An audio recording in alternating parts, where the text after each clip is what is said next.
Vamos lá. Falando então dessa próxima situação, desse próximo evento que também trouxe consequências bem graves socioambientais, tá? Que é as sequelas do chamado agente laranja. O que foi esse agente laranja? Foi uma espécie de arma ou de ataque utilizado pelos Estados Unidos na Guerra do Vietnã entre 1961 e 1975. O Vietnã, por incrível que pareça, no momento em que os Estados Unidos era uma potência daquela época, a Guerra Fria estava acontecendo por conta de duas potências gigantes se enfrentando, Estados Unidos e União Soviética, e eis que acontece a Guerra do Vietnã, e os Estados Unidos vai com a certeza de que vai destruir tudo e acaba perdendo a guerra, né? Só que esse é um assunto que eu não vou entrar em detalhes agora, porque a gente não está falando da guerra. O nosso foco aqui é ver quais são os impactos socioambientais que aconteceram na Europa, na Ásia e na Oceania, ok? Então, outra hora eu vou falar sobre Guerra do Vietnã com vocês e sei também que a Joyce fala sobre Guerra do Vietnã com vocês. Então, tá. O que isso tem a ver com impactos socioambientais? Durante o período de guerra, da Guerra do Vietnã, os Estados Unidos fez diversos tipos de ataque e foi um momento, gente, de usar a humanidade, de usar o planeta Terra como laboratório de experiência armamentista, tá? Então foram criadas bombas, tecnologias de ataque, armas, o que vocês imaginarem de mais monstruoso que a humanidade pudesse inventar foi feito nesse período da Guerra Fria. Por isso eu digo que é um período tão monstruoso. Em relação ao chamado gigante Estados Unidos, houve essa vantagem do Vietnã. Porém, a destruição e o impacto socioambiental do chamado agente laranja foi muito intenso. Na imagem que vocês têm aí na tela, ela está toda em preto e branco e a ênfase é nos aviões que estão lançando esse agente laranja, certo? Essa foi uma das armas em destruição criadas durante o período de Guerra Fria. O agente laranja era um herbicida.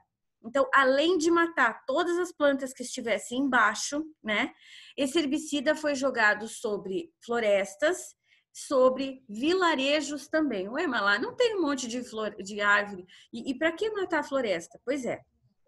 O objetivo era visualizar de cima, observar do alto, certo? Todas as pessoas que estivessem escondidas, todos os vietnamitas que estivessem escondidos. Ah, do exército? Do exército, criança, adulto, idoso, vietnamita.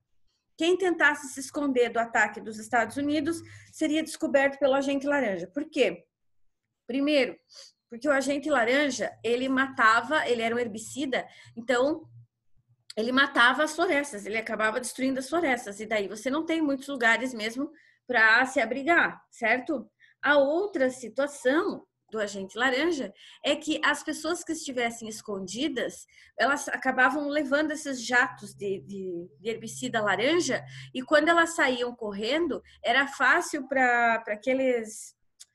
Esqueci o nome, mas para observar a distância, né? E com luz infravermelha era fácil de perceber o movimento de alguém que está coberto de herbicida cor de laranja, certo? Então, foi uma tática para destruir floresta, para acabar com o esconderijo e para revelar pessoas que estivessem escondidas, qualquer movimento, porque o agente laranja, quando eles jogavam, né, atingia árvore, construção, casa, pessoa, qualquer movimento você conseguia identificar e conseguia perceber ali no meio, entenderam? É dentro dessa lógica que foi criado o agente laranja. Bom, foram 80 milhões de litros lançados sobre o Vietnã, certo? Isso representou de 16 a 20% do território vietnamita completamente laranja, coberto disso, tá?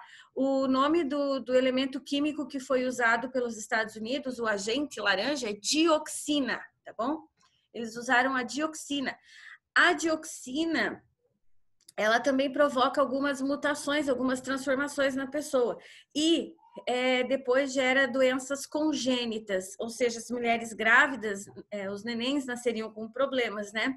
E ainda nascem bastante crianças com doenças e com problemas por conta ainda hoje, tá? Nascem crianças com problemas congênitos e com doenças por conta da mãe estar infectada, contaminada, né? Por conta da contaminação das mulheres no organismo, ainda hoje podem acontecer situações de mulheres grávidas terem filhos com problemas e quando esses filhos nascem, detectar que o problema é causado, a doença é congênita e causada pela contaminação da mãe pelo agente laranja daquela época, tá? Entre 61 e 75.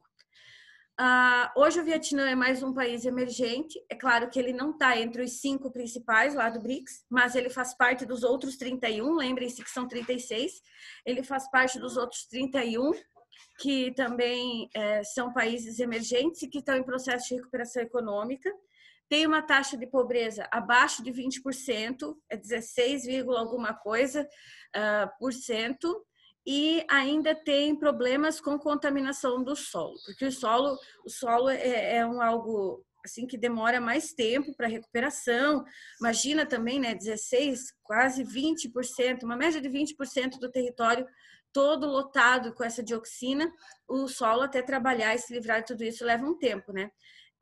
Não houve ainda uma recuperação total da biodiversidade, as áreas de floresta não se recuperaram ainda, mesmo tendo esses anos passados, e então a gente pode falar de um gigantesco, dizer que o agente laranja foi um gigantesco fator de impacto socioeconômico na Ásia, certo? Porque, como eu disse para vocês, lá no Vietnã. Mãe, você sabe onde estava levando o telefone? Não. Continuando aqui. Próximo item. Na apostila de vocês tem na página 48 uma imagem bem chocante. Queria que vocês olhassem. Ó, essa aqui, ó. Tá? Aqui na página 48. Que fala sobre os remanescentes radioativos soviéticos. Então, como eu disse para vocês, observem que no período da Guerra Fria, essa situação... Não, tá aqui. Essa situação de criação e desenvolvimento de tecnologia, ela na época, depois a gente utilizou, não estou falando do Brasil, estou falando no mundo todo, né? Nós conseguimos fazer a transformação do uso dessas tecnologias, de várias delas, para coisas positivas. Que bom que aconteceu esse boom tecnológico durante a Guerra Fria. Só que lá naquele contexto, a maior parte das tecnologias e da ciência e das investigações que aconteceram, dos progressos e projetos científicos, foram para criar formas de destruição, tanto do ambiente quanto do ser humano, da vida mesmo, processos de guerra. Então, se vocês voltam nesse período de Guerra Fria, que infelizmente também não foi curto, né? Foi de 1948 até 1991 oficialmente, mas estendeu-se por um tempo ainda depois disso, mas oficialmente foi de 48 a 91. Dá para ter uma noção, gente, que foram décadas só de raciocínio e pensamento de quem tinha dinheiro e era potência em cima de destruir, de impactar tanto o meio ambiente quanto sociedades, tá? E então, assim, o ser humano vem transformando o planeta e vem prejudicando muitas coisas desde o início da Revolução Industrial, em especial, antes também, mas era pouco, o nosso impacto não era tão elevado. Depois da Segunda Guerra Mundial, a gente passou, depois da Revolução Industrial, nós passamos a impactar bastante o meio ambiente, mas na Guerra Fria, o nosso impacto socioambiental foi estrondoso, foi um momento assim, de filme de terror que o planeta Terra viveu, certo? E assim, não houve pouquíssimas situações causadas pela natureza, terremotos, o quê? Foi ser humano, destruindo a natureza com a intenção de, tá? Mas no caso que a professora vai falar agora, tá, o agente laranja, os Estados Unidos jogaram mesmo. Agora, o caso que a professora vai falar agora, que aconteceu em Chernobyl lá, mais conhecido no comum brasileiro por Chernobyl, acho que eu vou falar Chernobyl, que é o que está todo mundo mais acostumado. Mas a pronúncia soviética é Chernobyl, né? Enfim.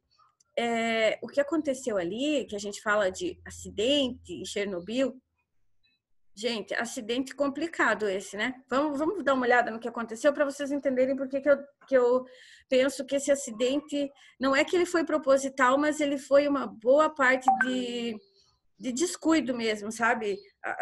Houve uma forma de abandono, as pessoas não prestaram atenção no que estava acontecendo. Então, vamos lá. Onde foi? Onde aconteceu o acidente? Onde tinha essa usina radioativa de Chernobyl?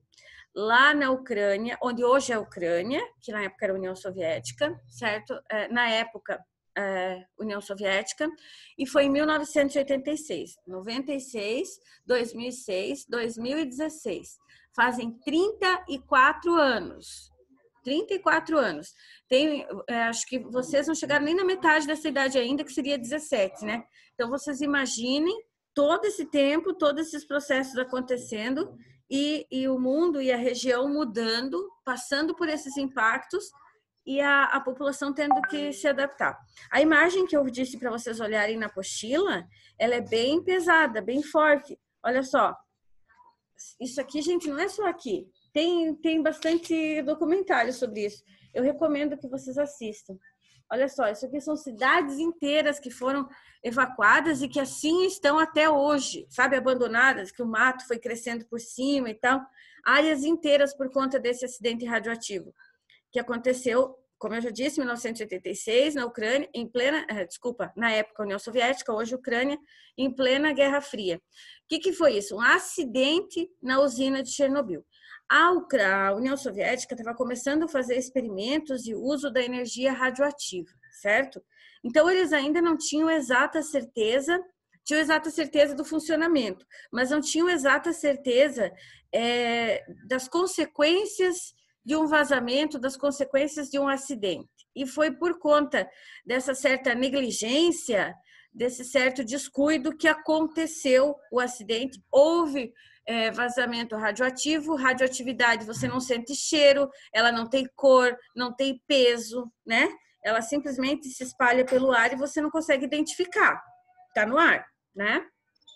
E aí, a maior parte a Ucrânia, o Cazaquistão, aquelas regiões ali, todas estavam sob o controle da União Soviética, e quando acontece isso, é considerado meio que um gol contra os Estados Unidos, né? Hoje ela continua evacuada, as pessoas tiveram que fugir dali, tiveram que ir para lugares como é que eu vou dizer, áreas mais internas da União Soviética. Abandonar todo aquele pedaço significava ter um monte de pessoas saindo dali e indo para outras áreas, e isso pode gerar aquela situação de superpopulação, sabe, de muita gente, dependendo tanto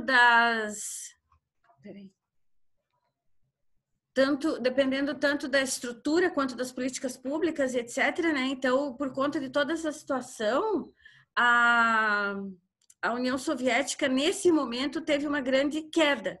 Aqui, agora que eu lembrei de ver, aqui é a cidade de Pripyat, tá? Que é o ponto principal quando se fala disso. No Cazaquistão, foram feitos mais de 500 testes radioativos, certo?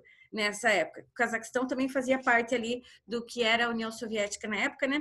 Imaginem vocês, gente, mais de 500 testes radioativos foram feitos lá, tá? Isso significa muitas pessoas, centenas, milhares de pessoas que ficaram expostas à radiação, que se contaminaram com a radiação. E assim, ó, uma situação da radiação é que às vezes no corpo da pessoa ela não desenvolvia nada, nenhuma consequência. Mas se fosse no corpo de uma mulher e essa mulher resolvesse engravidar, o bebê podia nascer com as mais absurdas, assim, as mais horríveis transfigurações físicas e mentais também. Então, muitos casos de criança que nasceu sem os 2 braços e sem as 2 pernas, ou que nasceu com metade do rosto formado, metade do rosto não. Então, tinha um olho, tinha o nariz todo jogado para um lado só do rosto e a boca bem pequenininha, uma passagenzinha bem pequenininha, e o outro lado do rosto só pele e osso fechado, assim, sem nem espaço para abrir nariz, olho ou coisa assim, sabe? Tudo fechado, com os rostos bem distorcidos mesmo. Crianças que nasceram sem cabelo e sem a perspectiva de criar cabelo. Crianças que nasceram com 7, 8, dedos em cada mão, em cada pé, não numa mão ou um pé, sabe? E era a situação de guerra, de confronto, não havia na União Soviética muito investimento em saúde, não estava muito preocupado com isso, então eram crianças que ou morriam por conta da quantidade de radiação que tinha no corpo, ou iam crescendo e as famílias tendo que se virar com elas completamente cheias de problemas mentais e físicos, certo? Um cenário de horror mesmo, de terror. E essas mulheres nem sabiam que estavam contaminadas, porque como eu disse para vocês, a contaminação por radiação, ela não te causa dor, ela não te causa nada. Ela simplesmente vai deteriorando o organismo, né? Daí que você sente, aí que você percebe. E às vezes eram mulheres também, muitas mulheres que não tinham nenhuma nada no corpo que identificasse isso, porque elas não passaram por nenhum processo de transmutação ou coisa assim, ou perder braço, ou sentir febre, nada. Aí quando elas engravidavam, os bebês estavam contaminados porque elas estavam também. Ah, mas meu Deus, não deu para fazer teste, coisa? Vocês acham que a União Soviética e os Estados Unidos estavam muito preocupados em testar as pessoas e ver quem estava contaminado? Gente, foi um período da humanidade em que tudo que aconteceu foi qualquer coisa menos humano, menos em prol da vida, tá? Não tá nem aí, vai morrer árvore, vai morrer gente, mesma coisa, e tanto faz também, certo? O importante era mostrar poder, mostrar domínio da tecnologia e domínio bélico, produção de arma. Pronto, essa era a intenção. Inteligência para lidar e trabalhar com essas coisas. A inteligência aplicada em outras áreas, ela meio que travou nesse momento, certo? E aí que tanto a União Soviética quanto os Estados Unidos continuaram fazendo esses testes radioativos de maneira clandestina e em lugares que não tinham prevenção. Por exemplo, assim, quem de vocês já assistiu o filme tem um filme do Indiana Jones? Ai, meu Deus, qual que é? Acho que é o Indiana Jones e a Caveira de Cristal? Eu acho que é. Eu acho que é o último dele que saiu. Que o Indiana Jones vai para uma dessas áreas de contaminação radioativa e dele entra numa casa de testes, né? Sim, tinha. E daí nessa casa de testes vem o aviso vai ter explosão nuclear lá, não sei o quê, e ele tenta se esconder numa geladeira. Aí acontece a explosão de uma bomba atômica e o Indiana Jones consegue ficar seguro dentro de uma geladeira. Adoro. Enfim. Por isso que o cinema é arte e diversão também, né? E aí, nessas situações, havia áreas de teste, assim, sabe, gente? Mas a maioria das áreas de teste não eram esses, assim, sem nenhuma pessoa, sem nada, só para ver quais seriam as consequências, o alcance. Eram testes que eles faziam em vilarejos verdadeiros, em países de verdade. Porque aí eu já fazia o teste com as minhas armas para ver se eram boas, minhas armas químicas, biológicas, e ao mesmo tempo eu já eliminava boa parte dos inimigos. Estão percebendo como foi uma situação de terror mesmo? Essa contaminação radioativa, hoje, eu sei que vai ser esquisito o que eu vou dizer, mas existe. Hoje existe uma área de turismo nessa região de Chernobyl e ali no entorno, nessas áreas com contaminação radioativa, porque ainda tem contaminação radioativa e ainda tem pessoas que, enfim, insistiram em ficar morando lá, vivendo lá. E apesar disso, né, toda aquela situação de radiação. E acreditem se puderem, existe hoje um ramo turístico, que é o chamado, as pessoas chamam de turismo macabro, né? Que são as pessoas que buscam visitar e conhecer partes no mundo que lhes façam sentir medo. E aí existe uma área de turismo em que você vai de ônibus até essas regiões, mede-se o grau de radioatividade, você está vendo que está em área de alto risco, área com muita radioatividade no ar, mas pela questão da adrenalina, as pessoas vão para visitar esses lugares e submetem a essas possíveis situações de contaminação. Ô, prof. Oi. Eu já vi um vídeo que ele foi fazer isso. Ele visitou aí. Fazer esse tipo de turismo? Sim. Foi passado vários pontos. Eles testavam quase que de um ponto a outro, sempre testavam a radioatividade. Uhum. Diziam que se alguma coisa cai no chão, não é para pegar de novo. De jeito não nenhum. Não é para tocar em nada. As pessoas não devem se encostar também, nada. Uhum. Tem um filme que fala sobre isso, só que é de ficção científica, daí fala sobre outras coisas também. Então, e as pessoas vão, né? E elas acham legal ainda. Mas, enfim. Gente, tem uma imagem de um dos locais de teste, olha só. Aí eles faziam os locais de teste bem bonitinhos, assim, ó, veja, uma área que não tem pessoas e tal. Só que se eles não testavam apenas nesses lugares. E mesmo que testassem só aqui, gente, a radioatividade, ela não sabe chegar até o ponto limite da área de teste e ficar bloqueada ali. Tá na atmosfera, tá no ar, tá espalhado, né? Eles usavam essas áreas pouco habitadas, mas todo mundo sabe que a contaminação ia muito, muito, muito além disso. Desculpa, deixa eu só limpar aqui o negócio. Pronto. A minha lente que não tá. Tá, então, como eu estava falando, a gente já falou ó, do agente laranja terrível durante a Guerra Fria, depois a situação de Chernobyl, que também foi durante a Guerra Fria, e tudo isso são o quê? Formas de eu apresentar para vocês impactos socioambientais, certo? Agora vamos falar de impactos socioambientais bem mais sutis, porque a gente vai falar dos impactos socioambientais da Oceania. Ah, então não são graves, são tranquilos, é derrubar uma árvore ou outra. Não, são também. Impacto socioeconômico, não. Socioambiental é sempre de grande impacto, tanto para quem vive lá, quanto para todo o ambiente, né? Bioma, ecossistema. Mas, digamos que, assim, os mais terríveis mesmo, aqueles de dar filme de terror mesmo, são os que aconteceram em Europa e Ásia, nesse momento, tá? Vamos lá.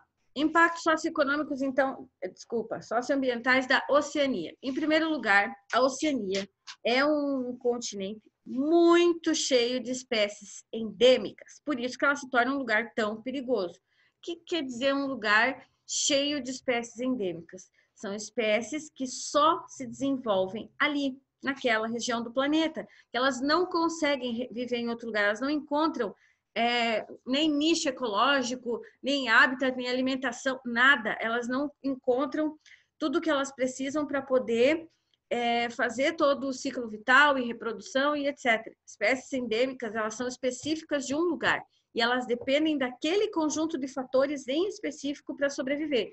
E eu não estou falando só de animais, tá? Eu estou falando de animais, de plantas, de fungos, enfim. Eu estou falando de todo o sistema de vida, né? De um conjunto de seres vivos. Por isso que são espécies endêmicas em geral. Não são espécies de plantas, espécies de animais que são endêmicas. Espécies em geral. Isso leva a um grande risco. Por quê? Porque não se cuidando desse lugar, a gente vai ter o problema de aniquilar espécies, extinguir espécies muito rapidamente, porque elas só tem ali. Se eu não cuido ali, logo elas se extinguem, elas acabam, certo? Aí que lá também tem seres humanos, e esses seres humanos, apesar de ser uma grande quantidade de pessoas que são de sociedades tribais ainda lá na Oceania, esses seres humanos ainda causam bastante pressão no ambiente, certo? Pressão por quê? Porque aumentou muito o número de população lá, e além de aumentar muito o número de população lá, as cidades estão avançando, né? As áreas urbanas estão avançando. E aí a gente vai tendo esse problema com as espécies endêmicas. Vamos lembrar que a Oceania, claro que não agora, milhares de anos atrás, ela já foi um foco de megafauna. O que quer dizer foco de megafauna? Onde tinha só animais de grande porte, animais gigantescos, certo? E aí, com os anos... Espera só um pouquinho, gente.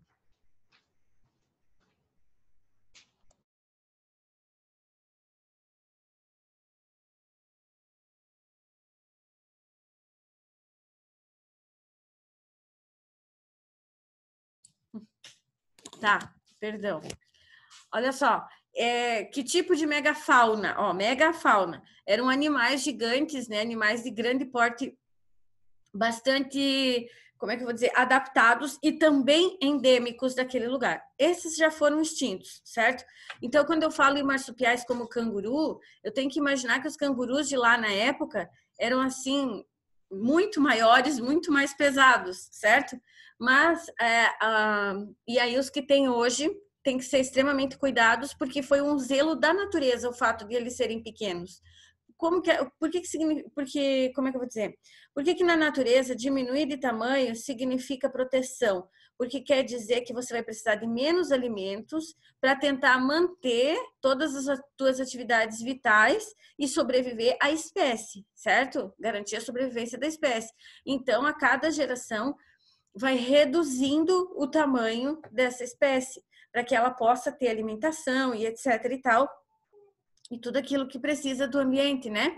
Então, por conta disso, a gente entende que quando uma megafauna se transforma em animais de menor porte, significa que foi uma intenção da natureza de manter sem extinguir a espécie. Só que aí entrou o ser humano na jogada e a gente já tem diversos animais e outras espécies, né? Principalmente de planta, gente. A gente fala muito dos animais, fica se preocupando lá. Ah, e daí tem o canguru, tem o ornitorrinco, legal, lindos, maravilhosos. Tem que cuidar muito, né? Concordo.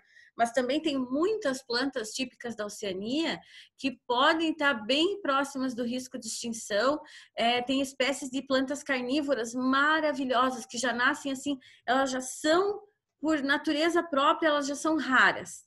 E aí, por conta dos impactos das questões ambientais, sociais, né, socioambientais, de poluição de indústria, desse tipo de coisa, que chega até as pequenas áreas de floresta que tem lá, pode acontecer, por conta dessas transformações ambientais, a extinção dessas espécies, né? E vamos lembrar que planta, as plantas, o reino das plantas, ele é completamente frágil e ele é um reino que percebe muito rápido as mudanças ambientais e sucumbe, né? Perde, acaba morrendo, enfim. No século XVIII, o ser humano entra com muita potência lá. No século XVIII, o ser humano entra com muita força nessa região lá da Oceania, fazendo exploração de baleias. Teve também aqui na nossa costa, aqui, né, em Santa Catarina, aqui na Penha, vocês sabem, né? Foi uma época também de muita exploração de baleia para retirada do óleo, lá também. Só que lá foi muito intenso, levou-se quase à extinção das espécies que viviam por lá. E também uma exploração muito intensa de cobre, prata e ouro, principalmente feita pelos ingleses. Mais uma situação da Europa chegando para explorar. Só que enquanto a Europa chegou aqui no nosso continente, na América, pelos séculos XV, XVI, lá na Oceania eles chegaram já no século XVIII, né? A partir de 1770 em diante, quando eles descobrem o chamado Novo Mundo, na verdade, Novíssimo Mundo, que a América era o novo, né?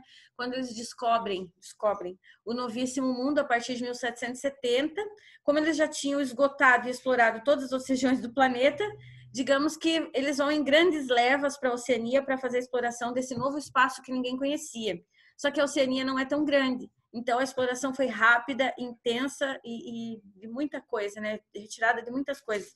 Destruição de atol. Hoje em dia a gente tem, por conta das indústrias, acontece muita destruição dos atóis porque eles sentem a transformação da temperatura do oceano, todas essas coisas assim, tá, gente? Isso gera muitos problemas ambientais lá. Os impactos socioambientais, um lugar que já é endêmico, que já tem suas características próprias e só ali, é bem complicado. É como se eu dissesse para vocês que o planeta Terra também é endêmico no sistema solar. Tudo que tem aqui não é possível reproduzir em outro planeta do sistema solar. Então, se a gente não cuida aqui, não tem para onde ir. E assim com muitas espécies na Oceania, se não proteger lá, não tem para onde ir, porque não encontra todas as condições do ambiente, etc., que deveria, tá?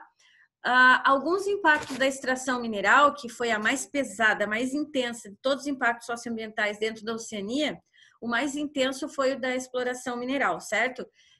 Por quê? Uma retirada de uma área gigante de cobertura vegetal, floresta, plantação. Vocês sabem que a Oceania, a maior parte dela é a Austrália, e a maior parte da Austrália é deserto. E aí vocês imaginem, então, que como são poucas as áreas de vegetação, essas áreas de vegetação ainda foram exploradas e a cobertura da vegetação retirada em grande parte para fazer exploração mineral, certo? Extrair minerais, aqueles que eu já falei para vocês. Tem o cobre, o ouro, né, a prata. Então, são minerais que tinham um custo muito elevado, tem até hoje, né? Para poder fazer isso, para retirar o ouro, vocês sabem que é usado o mercúrio para separar. Onde ia parar esse mercúrio? Não existia lei ambiental, ninguém tinha muito conhecimento. tudo para dentro dos rios. Então, existe hoje ainda muitas áreas de contaminação do solo e da água, porque a natureza leva muito tempo para se recompor dessas coisas, né? A gente suja rapidão lá, mas a natureza leva um tempo para se recompor. E também alterou bastante os microclimas, certo? Tornando áreas que antes eram quentes ainda mais quentes, áreas que eram úmidas em áreas secas, transformou os microclimas, afeta a fauna, afeta a flora, em especial a fauna e a flora que são endêmicas. Então, na Oceania, apesar de não serem situações assim de criação do ser humano de bomba, de coisas muito impactantes, todos esses processos, eles eram feitos... Espera aí só um pouquinho, gente.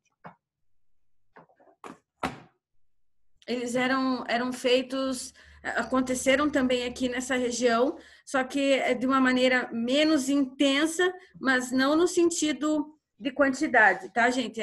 Porque o outro matava com muito maior facilidade. Aqui é uma morte lenta, porque ela vai gerando impacto, vai transformando, tá? E eles não têm, as espécies não têm outro refúgio, não tem para onde ir. Em Nauru, não sei se vocês conhecem, vocês conhecem não, se vocês lembram, que a gente já estudou sobre isso, uma das ilhas da Micronésia, lembram? Micronésia, Polinésia, tem que lembrar, tá, gente? Lá tem uma média de 60 metros de planalto, olha só, não é pouquinho, 60 metros de planalto foi removido e exaurido. O que isso significa? Além de remover, foi tirado todo tipo de recurso mineral que tinha lá, que poderia ser usado, foi tudo isso exaurido, tirado, certo? E o que tinha que tipo de mineral que tinha lá? Ouro, prata? Não. O que tinha lá era coral, que sim, os corais são considerados uma rocha, um mineral de altíssimo valor, principalmente para a produção de joias. Então, aquele anel, aquele colar de coral, né? Desse processo de exploração e também para a retirada do guano. Alguém de vocês sabe o que é guano? Eles tiram fosfato de cal do guano, tá? E do fosfato de cal do guano dá para fazer fertilizante. Então, para fazer fertilizante para vender para o mundo inteiro, você precisa de fosfato de cálcio. Fosfato de cálcio tem em grande quantidade no guano. O guano é uma espécie de solidificação que acontece, né? Uma formação rochosa de solo, uma formação assim mineral que é feita dos restos de fezes, em especial de aves, certo? Tá? É excremento de ave acumulado. Sabe quando, não sei se vocês já tiveram acesso a um galinheiro ou um lugar cheio de pombos ou coisa assim, aquelas fezes dos pássaros que são brancas, sabe? Aquilo lá é cheio de fosfato de cal, certo? Na verdade, fosfato de cálcio, né? Mas depois vira cal.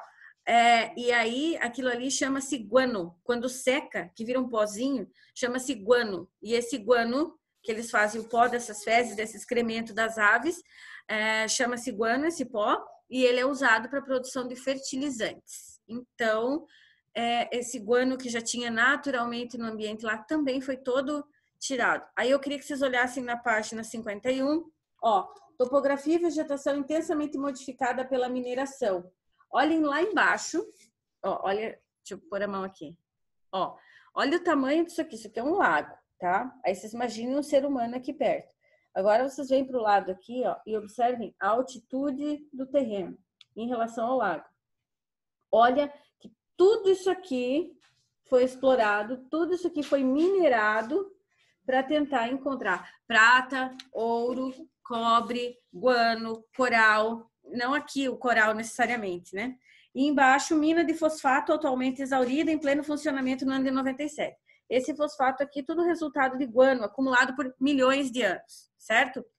Gente, acho que para nós continuarmos, eu vou ter que abrir outra reunião, porque está acabando essa, tá? Então, daqui a pouco a gente se fala.